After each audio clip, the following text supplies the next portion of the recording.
গতকালের ভ্লগটাতে তোমাদেরকে জিজ্ঞাসা করেছিলাম যে আমি এখন যেরকমভাবে ভ্লগ করছি বাপের বাড়িতে এসে এই রান্না করার বা ঘরের কাজ করার এই ভ্লগগুলো তোমাদের কেমন লাগছে। তো তার মধ্যে অনেকেই কমেন্ট করেছো যে রান্না করা ভ্লগ ভালো লাগছে, তো তাদেরকে থ্যাংক ইউ জানাই। আমিও জানতে পারলাম যে তোমাদের এই কন্টেন্টটা ভালো লাগছে। ইনফ্যাক্ট আমারও ভালো লাগছে কাজ করতে, নিজের মতোভাবে করছি যেরকম পারছি। আর ভ্লগের জন্য আলাদা করে আমার কোনো ভিডিও ভেবে বানাতে হচ্ছে না, যেটা কাজ করছি সেটাই বানাচ্ছি। তবে জানো তো, কখনো কোনো শখে রান্না করলাম বা কোনো স্পেশাল রেসিপি ট্রাই করলাম, সেটা একটা অন্য ধরনের জিনিস। আর ডেলি রান্না করা, একটা টাইম বেঁধে তোমার একটা রেসপন্সিবিলিটি তোমার মাথার উপরে, এটা কিন্তু খুবই কঠিন। তবে আমার মনে হয় কোনো কাজ যদি তুমি তোমার মতোভাবে করো, সেই কাজটার মধ্যে যেন অনেক বেশি আনন্দ আর স্বাধীনতা থাকে, আর কাজটা করতেও কিন্তু অতটা কষ্ট হয় না। রান্না করার আগে না আমার সব কিছু কাটাকুটিগুলো করে গুছিয়ে রাখতে ভালো লাগে। তারপরে আমি রান্নাটা একদম নিশ্চিন্তে করি, ভালো মতো পরিষ্কার করে। এটা আমি আমার মায়ের থেকেই শিখেছি। আমার মাকে বলতাম, তোমার কাটাকাটি করতেই অনেক টাইম লাগে, তাহলে রান্না করতে কত টাইম লাগবে। কিন্তু এটাই ভালো লাগে, আর আমি অজান্তেই এই মায়ের হ্যাবিটসগুলোই কিন্তু অ্যাডাপ্ট করে নিয়েছি। অ্যালফির জন্য আমি প্রেশার কুকারে পেঁপে আর কুমড়ো সিদ্ধটা বসিয়ে দিয়েছি, পরে ওর সাথে ভাত আর দই মিলিয়ে ওকে খাইয়ে দেবো। আর এখানে আজকে আমি বানাচ্ছি আমের টক। দুপুরে খাবারের শেষ পাতে চাটনিটা যেন আমাদের বাড়িতে একদম মাস্ট হ্যাভ হয়ে গেছে। আর আমারও বেশ ভালো লাগে চাটনি খেতে খাওয়ার শেষ পাতে। যেন মনে হয় কোনো খাবার যদি কোনো দিন ভালো লাগছে না খেতে, মনে হয় পাশে চাটনি থাকলে ঠিক উঠে যায় খাবারটা। চাটনির প্রিপারেশনটা তো তোমরা দেখলেই। ফার্স্ট একটু সর্ষে ফোড়ন আর শুকনো লঙ্কা দিয়ে দিয়েছিলাম তেলে, তারপরে আমগুলো ছেড়ে নাড়াচাড়া করে জল দিয়ে দিয়েছি, আর নুন, হলুদ আর চিনি, দ্যাটস ইট। হ্যালো সবাই, কেমন আছো? Welcome back to my channel butterfly ocean. আমি তিতলি। আর আজকে হচ্ছে স্যাটারডে।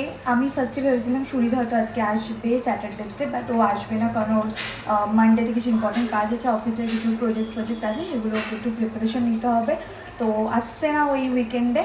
এনিওয়েজ, তো আমি এখন রান্না স্টার্ট করলাম, আর এখন বাজে বেলা 12টা। আমি সকালবেলা উঠে ফার্স্টে কিছু বেডশিট ছিল কাঁচা, কিছু কাছাকাছি ছিল। তারপরে আমি ভাবলাম যে নিজেকে স্নান করিনি, কারণ এত প্রচণ্ড গরম, এরপরে ট্যাঙ্কির জলও বিভৎস গরম হয়ে যাবে, গায়ে ঢালা যাবে না। তো ফার্স্টে সকাল সকাল শ্যাম্পু করে চুলফুল শুকানোও হয়ে গেছে এখন, তো স্নান করে নিয়েছি। আর এখন এলাম রান্নাঘরে। আমাদের জন্য আজকে বানাচ্ছি আমের টক, যেটা আমি একদমই ফার্স্ট টাইম আমের টক বানাচ্ছি। তো দেখা যাক কীরকম হয়। তো আমের টক বানাচ্ছি, সেটা গ্যাসে বসানো রয়েছে, তোমরা দেখলেই। এখন 5-10 মিনিটে হয়ে যাবে ওটা। আর ফার্স্টেই ওটা বানিয়ে নিচ্ছি চাটনিটা, কারণ চাটনিটা তো সবসময় ঠান্ডাই খেতে হয়। যদি হয়ে যাওয়ার পর একটু নর্মাল টেম্পারেচার রেখে তারপর ওটা ফ্রিজে রাখবে, একদম ঠান্ডা ঠান্ডা না আমের ওই ঝোল টক যেটা হয়, ওটা খেতে কিন্তু খুব ভালো লাগে। তো আজকে হচ্ছে স্যাটারডে, নিরামিষ খাওয়া। এবার নিরামিষের মধ্যে নিরামিষ রান্না আমার মনে হয় সবচেয়ে কঠিন। ননভেজ রান্না আমার মনে হয় অনেক ইজি, এইটা দাও ওটা দাও, পেঁয়াজ রসুন হ্যাটা ব্যাটা দাও, তো এমনি টেস্ট হয়ে যায়। আর নিরামিষ রান্না কিন্তু একটু কঠিনই। ডাল বানাতাম, বাট ডালও তো আবার নিরামিষ, তোমার মুসুরির ডাল তো আবার নিরামিষ বলে, ওটা নাকি নিরামিষ না, অন্য ডাল বানাতে হবে। তো আমি জানি না এখন অবধি কী বানাবো, লেটস সি। আগে চাটনিটা হয়ে যাক, তারপরে আমি ইনস্ট্যান্ট ভাববো যে আমি কী বানাবো। তো যাই হোক, আর বাইরে কালকে আমি শর্টসে ওই একটা ছাতু শরবতের ছাতু পুদিনা শরবতের ভিডিও দিয়েছিলাম, ওটা কি তোমরা দেখেছো? যদি না দেখে থাকো তাহলে কিন্তু ফটফট দেখো। সিরিয়াসলি খুব টেস্টি খেতে ছিল, খুব রিফ্রেশিং ছিল ড্রিঙ্কটা, তো তোমরা দেখো। আর আমি গরমে প্রচণ্ড ঘামছি, ফ্যানটা অন করি, আবার দেখো হচ্ছে একটু পরে। বাই।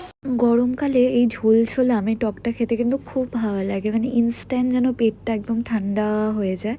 তো এখানে আমার চাটনিটা হয়ে গেছে, দেখে মনে হচ্ছে ভালোই হয়েছে, একটু টেস্টও করেছিলাম, বেশ ভালো হয়েছে। ডিসাইড করলাম নিরামিষের মধ্যে আলু পেঁপে তরকারিটাই করা যায়, তার সাথে একটু মিষ্টি আলুও অ্যাড করেছিলাম অর্ধেকটা। তো এগুলোকে ভালো করে কেটে ধুয়ে একটা প্রেশার কুকারে সিটি মেরে নেব ফার্স্টে। এই আলু পেঁপে তরকারিটা না আমার মায়ের হাতের আমার খুব ভালো লাগে। এত সিম্পল, কিছুই তেমন পড়ে না, কিন্তু কত টেস্ট হয়। আগেকার রান্নাগুলো কিন্তু যারা মা ঠাকুমারা করে, তাদের রান্নাগুলো এরকমই কিন্তু হতো। কয়েকদিন আগে একটা ওয়াটারমেলন জুস বানিয়েছিলাম, তো আজকে যখন এতটা গরম আর রান্না করতে করতেও এত ঘামছি, ভাবলাম এই ওয়াটারমেলনটার একটা জুস বানিয়ে নিই। তো তার জন্য ফার্স্টেই যেটা করলাম, ওয়াটারমেলনটাকে আগে ছোটো করে কেটে নিলাম, আর বীজগুলোকে ফার্স্টে ফেলে দিতে হবে, যেহেতু এটা মিক্সার গ্রাইন্ডারে যাবে। ফলের মধ্যে ওয়াটারমেলন কিন্তু আমার খুবই ফেভারিট একটা ফ্রুট, আর বিশেষ করে এই গরমে তো মানে খুবই ভালো লাগে ওয়াটারমেলন খেতে। কার কার ভালো লাগে জানিও তো। লাঞ্চে ভেবেছিলাম স্যালাড বানাবো বা রায়তা, বাট বাবার একটু ঠান্ডা লেগেছে বলে দইটাকে বাবা অ্যাভয়েড করছে, আর বাবাও বললো যে আজকে স্যালাড আর খেতে ইচ্ছা করছে না, তো তাই আজকে আর স্যালাড বানালাম না, তো এই জুসটাই বানাই। তো ওয়াটারমেলনটাকে একদম ছোট ছোট কিউবসে কেটে নিয়েছি, আর বাজার থেকে পুদিনা পাতা এতগুলো কিনে ফেলেছিলাম, এখন সবেতেই তাই দিয়ে দিচ্ছি। মানে ভালোও লাগে অ্যাকচুয়ালি, এরকম না। আর পুদিনা পাতার তো অনেক গুণ আছে, গরমকালে বিশেষ করে খুব ভালো পেট ঠান্ডা করে। তো এর মধ্যে বিশেষ কিছু না, একটু বিট নুন দিয়েছি, আর তোমরা চিনি দিতে পারো বা সুগার ফ্রি দিতে পারো, যাই দেবে। আর তার সাথে চিল্ড ওয়াটার দিয়ে দিয়েছিলাম, আর পুরোটাকে মিক্সারে গ্রাইন্ড করে নিয়ে। আর হ্যাঁ, পাতি লেবুটা কিন্তু এটাই দেওয়া মাস্ট, এটা দিলে না মানে টেস্টটা এত বেশি ইনহ্যান্স করে, তোমরা খেলেই বুঝবে। একটা দারুণ রিফ্রেশিং ড্রিঙ্ক কিন্তু তৈরি হয়ে যাবে খুব সহজেই। বাবা পাশের ঘরে টিভি দেখছিল, আমি একরকম জোর করেই নিয়ে এলাম, বললাম আমাকে এটার ভিডিও তুলে দাও বেশ ভালো মতো ভাবে। তো বাবাই ফোনটা ধরে দিয়েছে। ড্রিঙ্কটা দেখেই এত টেস্টি লাগছে না, মানে I just literally can't wait to have it. বাজে গরম লাগছিল রান্না করতে করতে, তাই ভাবলাম যে কি খাই যেটা একটু রিফ্রেশিং লাগবে, তো তার জন্য বানিয়ে ফেললাম ওয়াটারমেলন জুস। দেখতে কি দারুণ লাগছে না, পুরো যেন মনে হচ্ছে কোনো ভালো জায়গা থেকে মকটেল খাচ্ছি, বেশ ভালো লাগছে। আর এটাকেও এরকমভাবে কাটিং করে দিয়ে দিয়েছি।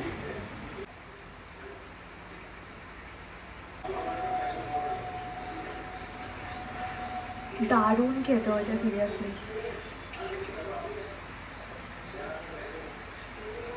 খুবই ভালো খেতে হয়েছে।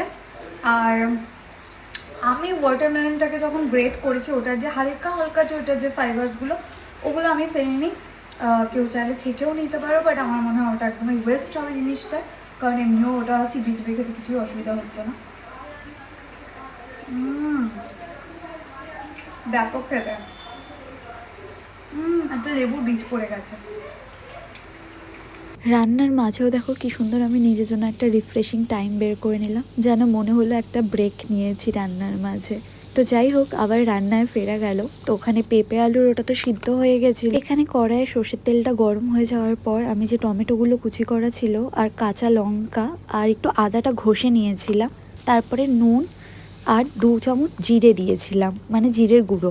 ব্যাস, এই তরকারিটার মধ্যে কিন্তু আর কোনো মশলাই যাবে না এক্সেপ্ট একটু চিনি, যেটা তুমি স্বাদ মতো লাস্টে দিয়ে দেবে। তো এবার আমি সিদ্ধ করা যে আলু পেঁপেগুলো ছিল সেগুলো সব কড়াইয়ে অ্যাড করে দিলাম। আর এটা বেশিক্ষণ টাইমও লাগবে না, যেহেতু অলরেডি এটা প্রেশার কুকারে সিদ্ধ করা ছিল, তাই একটুখানি নাড়াচাড়া করে তারপরে যে জল আছে জলটা দিয়ে একটু ঢেকে দিলেই কিন্তু এটা হয়ে যাবে। দেখলে হয়তো মনে হবে যে তরকারিটা এমন কিছুই পড়ে নেই, কিন্তু ট্রাস্ট মি, তরকারিটা কিন্তু খুব ভালো খেতে লাগে। এটাও তো সিম্পল হলে কি হবে, এটা কিন্তু টেস্টও আছে আর তার সাথে যথেষ্ট গুণও আছে এটার। আর গরমকালে দেখো লাইট খাওয়ার তো খাওয়া ভালোই, বিশেষ করে আমি, বাবা যেহেতু শরীরটা ভালো না, তাই জন্য যতটা লাইট সম্ভব আমি ওরমভাবেই রান্না করছি। চাটনির গরমটা কেটে গেছে, এবার ফ্রিজে ঢুকিয়ে দিলাম। এটাকে একটু ফ্রিজে রাখি, খাওয়ার সময় বের করে নেব। আর এইদিকে আমি একটু উচ্ছে ভাজা করে নিলাম বাবার জন্য। আমি আজকে উচ্ছেটা খাবো না, কারণ আজকে আমার জন্মবার, আর মা বলে জন্মবারে তেতো খাবার খেতে নেই, তো আমরা তেতো খাই না জন্মবারে। বাবাকে দিচ্ছি কারণ বাবার কিছু খাওয়ার খুব একটা ইচ্ছে হচ্ছে না, তাই জন্য যদি খাওয়ার প্রথম পাতেই উচ্ছেটা খায় তাহলে একটু খিদেটা বাড়বে আর মুখের টেস্টটা পাল্টাবে, খাওয়ার ইচ্ছাটা বাড়বে মেনলি। অ্যালফির খাবারটা এখানে রেডি করে নিলাম। একটা অদ্ভুত ভালো জিনিস অ্যালফির ব্যাপারে, সেটা হচ্ছে ওর যদি খুব খিদে পায় না, যদি দেরি হয় খেতে যেতে, ও তোমাকে কোনো ডিস্টার্ব করবে না, ইভেন ও প্রকাশও করবে না ওর খিদে পেয়েছে। শুধু যখন তুমি খাবার বাড়বে সেই গন্ধে ও এসে তোমার আশেপাশে ঘুরবে বা বসে থাকবে। খুব ভালো বাচ্চাটা। যেহেতু আজ একটাই তরকারি করেছি, তাই ভাবলাম যে কুমড়ো আর পেঁপে সিদ্ধটাকে একটু সর্ষের তেল আর লঙ্কা দিয়ে মাখি, এটা কিন্তু বেশ ভালো লাগে খেতে। কুমড়ো তো আমার খুবই ফেভারিট, বিশেষ করে সিদ্ধ আমার খুব ভালো লাগে, তার সাথে পেঁপেটাও। আর একটু নুনও কিন্তু অ্যাড করো, ওটা মিস করে গেছিলাম বলতে। পেঁপে আর কুমড়ো সিদ্ধ এরমভাবে কখনো মেখে খেও, সত্যি বলছি প্রচণ্ড ভালো লাগবে। রান্না এই জাস্ট কমপ্লিট হলো, প্রচণ্ড গরম, সিরিয়াসলি পাচ্ছি না। আর এখন যেটা মেন কাজ পড়ে রয়েছে সেটা হচ্ছে মানে আজকে এত বাজে ভাগ্য, কি বলবো। আজকে যে আন্টি মানে বাসনটা ধুয়ে দিয়ে যায়, সে আন্টি আজকে আসেনি, তা তোমাদের দেখাচ্ছি কতগুলো বাসন আমাকে এখন ধুতে হবে। সিঙ্কে এতগুলো রয়েছে, প্লাস এই বালতিটা করে বাসন দেওয়া ছিল। যাই এখন বাসনটা মাজি। আমার না চুলগুলো মানে সবচেয়ে বিরক্ত লাগে, আমার হচ্ছে চুলগুলোকে না কেটে পুরো বাদ দিয়ে দিই। কবে যে আমার বিয়ের 1 বছর হবে, মানে সবার এক্সাইটমেন্ট থাকে কি অ্যানিভার্সারি এসে কী করবে, কোথায় যাবে, কীরকমভাবে কাটাবে। আমার যেটা মানে আমি ওয়েট করে আছি সেটা হচ্ছে আমার 1 বছর হবে জুলাইয়ে বিয়ে। আমি চুলটাকে জাস্ট ঘ্যাচ করে কাটবো, একদম ছোট্ট করে দেবো। এটা আপাতত আমার প্ল্যান আছে, জানি না তখন আমার মাইন্ডসেট কী থাকবে। বাট সিরিয়াসলি আর মানে চুল নিয়ে পাচ্ছি না গরমে। আমার কাছে ন্যাড়া করে দিলেও ভালো হয়, এরকম পাচ্ছি না গরমে থাকতে। ব্লগটা এখানেই শেষ করছি আজকের ব্লগটা। দেখা হচ্ছে আবার নেক্সট ব্লগে। আর সবাই ভালো থেকো, সুস্থ থেকো, গরমে নিজেকে হাইড্রেট রেখো, খুব বেশি করে জল খাও, শরবত বাড়িতে বানিয়ে খাও। তো ভালো থেকো সবাই, চলো বাই, টাটা।